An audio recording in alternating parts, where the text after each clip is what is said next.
નમસ્કાર વિદ્યાર્થી મિત્રો, આજે આપણે ધોરણ 7ની અંદર વિષય ગણિત જેમાં ચેપ્ટર નંબર 9 સમય સંખ્યાઓ વિશે અભ્યાસ કરવાનો છે. સામાન્ય રીતે આપણે જોઈએ તો રોજબરોજની ઘણી બધી એવી સંખ્યાઓ છે જેને આપણે ગણતરી કરીએ છીએ, અથવા તો દરેક કોઈ પણ વસ્તુ હોય તેની પણ આપણે ગણતરી કરીએ છીએ, જેમાં આપણે 1 વસ્તુ, 2 વસ્તુ, 10 વસ્તુ, 50 વસ્તુ વગેરે વસ્તુઓની ગણતરી છે એ આપણે સંખ્યાઓ વડે કરતા હોઈએ છીએ. જે સંખ્યાઓ છે તેને પ્રાકૃતિક સંખ્યાઓ કહેવામાં આવે છે. પ્રાકૃતિક સંખ્યાઓની અંદર 1, 2, 3, 4 વગેરે સંખ્યાઓ છે એ આવેલી હોય. હવે આ જે પ્રાકૃતિક સંખ્યાઓ છે તેની અંદર 0 ઉમેરવામાં આવે તો તે પૂર્ણ સંખ્યાઓ બને છે. તો પૂર્ણ સંખ્યાઓ છે એમાં 0, 1, 2, 3, 4 વગેરે.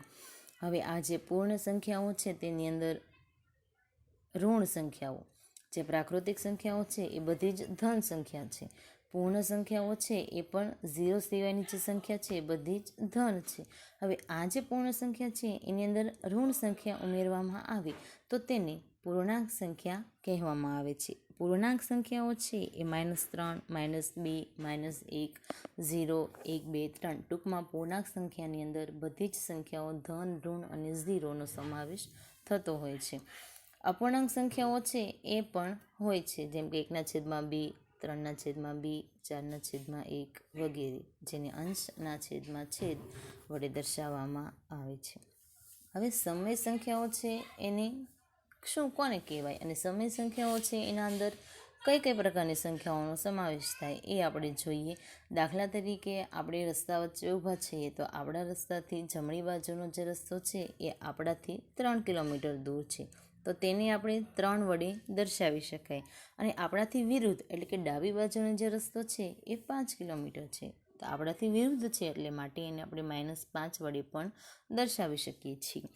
એવી જ રીતે જો ₹150નો નફો હોય તો આપણે એને 150 તથા ખોટ હોય 100 રૂપિયાની તો આપણે તેને -100 વડે દર્શાવી શકીએ છીએ.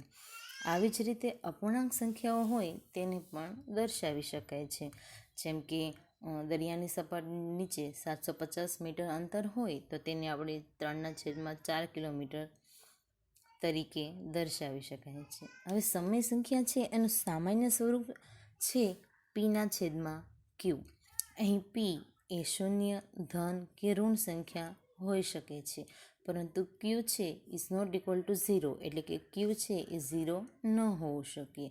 P છે એ ધન, ઋણ કે 0 પૂર્ણાંક સંખ્યા હોઈ શકે, પણ Q એ 0 ન હોવું જોઈએ. P/Q એ એક સમય સંખ્યાનું સામાન્ય સ્વરૂપ છે.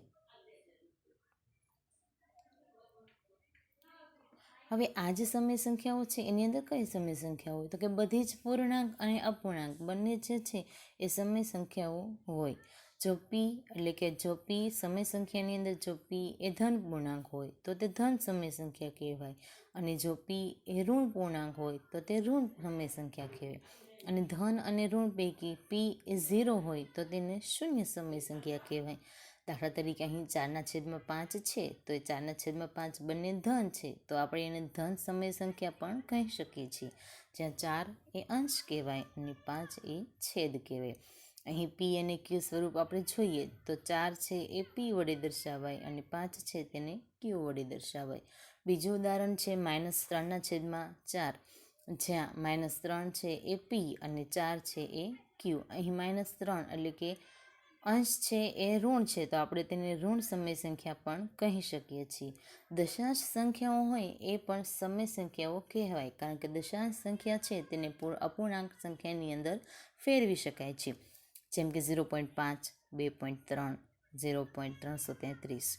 તો 0.5 છે તેને 5/10, 2.3 છે તેને 23/10, 0.333 છે તેને 333/1000 વડે દર્શાવી શકાય છે.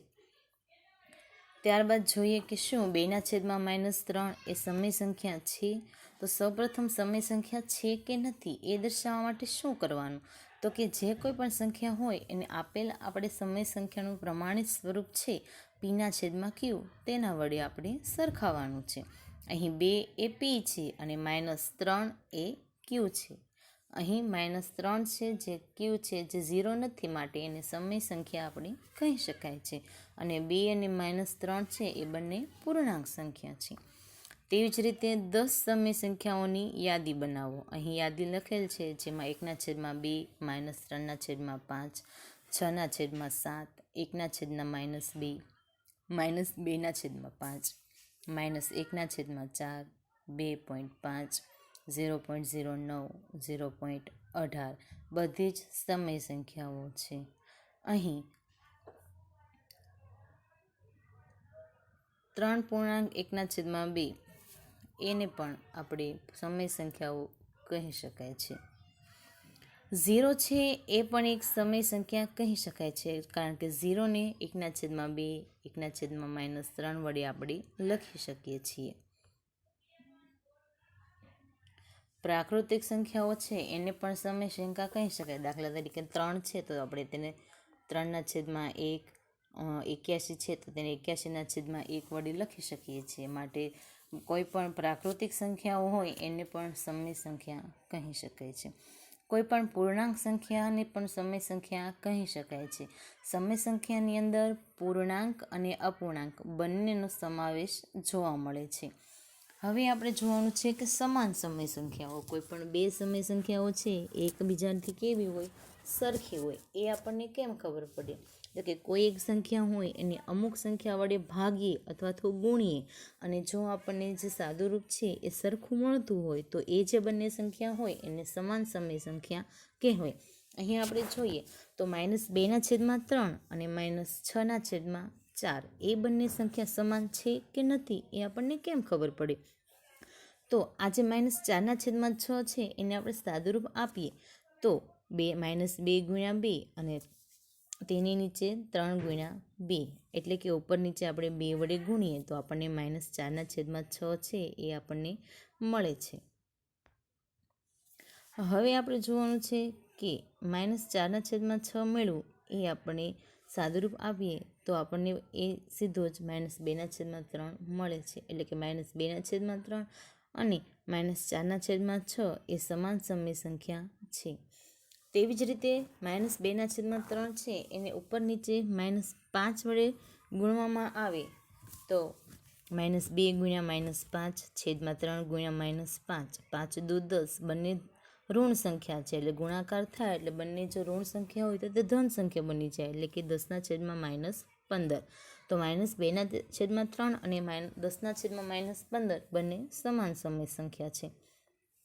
એકબીજા સાથે સરખી હોય તેને સમાન સમય સંખ્યા કહેવાય. સમય સંખ્યાને અંશ અને છેદમાં સમાન સંખ્યાથી ગુણવાથી સમાન સમય સંખ્યા મળે, તેમ જો આપણે એ સંખ્યાને ભાગીએ તો પણ આપણને સમાન સમય સંખ્યા મળે છે. દાખલા તરીકે 10/-15 છે તો એને -5 વડે ઉપર નીચે ભાગીએ તો આપણને -2/3 મળે છે. તો 10/-15 અને -2/3 એ બંને પણ સમાન સમય સંખ્યા કહેવાય. તેવી જ રીતે -12/24 છે તો તેને ઉપર નીચે 12 વડે ભાગીએ તો આપણને -1/2 છે એ મળે છે. ત્યારબાદ જોઈએ ખાલી જગ્યા પૂરો. અહીંયા જે બોક્સ આપેલા છે એની અંદર આપણે સંખ્યા લખવાની છે. આ બધી જ સમય સંખ્યાઓ છે. પહેલું છે 5/4, બીજું છે ખાલી જગ્યા અને નીચે આપેલ છે 16. તો આપણે એ જોવાનું છે કે આ જે 5/4 છે એને કેટલા વડે ગુણીએ તો આપણને 16 મળે. તો આપણને ખબર છે કે ચોકે ચોકે 16 થાય છે.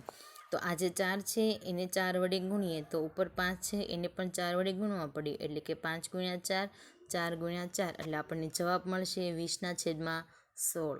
ત્યારબાદ 25 છે જેને નીચે ખાલી જગ્યા છે. તો આ 5/4 છે એમાં ઉપર નીચે 5 વડે ગુણીએ તો આપણને 20/25 છે એ મળે છે. ત્યારબાદ -15 ખાલી જગ્યા છે. તો 5/4 છે હવે ઉપર -15 છે, એટલે કોઈ એક માઇનસ સંખ્યા વડે આપણે એને ગુણવા પડશે. તો અહીં આપણે -3 વડે ઉપર નીચે ગુણ્યા છે તો આપણને જવાબ મળે છે -12, કારણ કે 4 તરી -12 અને ઉપર 5 તરી -15. ઋણ શું કામ છે? તો કે આપણે -3 વડે સંખ્યાને ગુણેલ છે. ત્યાર પછી છે -3/7. તો અહીં આપણને 14 આપેલા છે, તો ઉપર 7ને અને -3ને આપણે 2 વડે ગુણશું તો આપણને 7 દુ 14 મળે. ઉપર -3 છે એને ગુણ્યા આપણે 2 કર્યા એટલે 3 દુ 6 એટલે આપણને -6 મળ્યા. નીચે 7 દુ 14. ત્યારબાદ 9 છે અને નીચે આપણે જવાબ શોધવાનો છે. હવે આપણી મેઇન સંખ્યા છે -3/7. હવે અહીંયા આપણને જે 9 છે એ ધન સંખ્યા છે, તો હવે આપણે કોઈ પણ સંખ્યા ગુણીએ તે કેવી લેવી પડશે? ઋણ લેવી પડશે. -3 ગુણ્યા -3, 7 ગુણ્યા -3, 3 તરી 9, બંને ઋણ છે એટલે અહીંયા ધન સંખ્યા થશે. 1 ધન અને 1 ઋણ એટલે 7 તરી 21 એટલે આપણે જવાબ મળશે -21. ત્યારબાદ છે -6, તો -3 ગુણ્યા 2, 7 ગુણ્યા 2, -3 ગુણ્યા 2 એટલે -6 અને 7 ગુણ્યા 2 એટલે 14. અહીં સુધી આપણે રાખીએ વિદ્યાર્થી મિત્રો. આગળનો વિડીયોમાં આપણે આનાથી આગળ જોઈશું.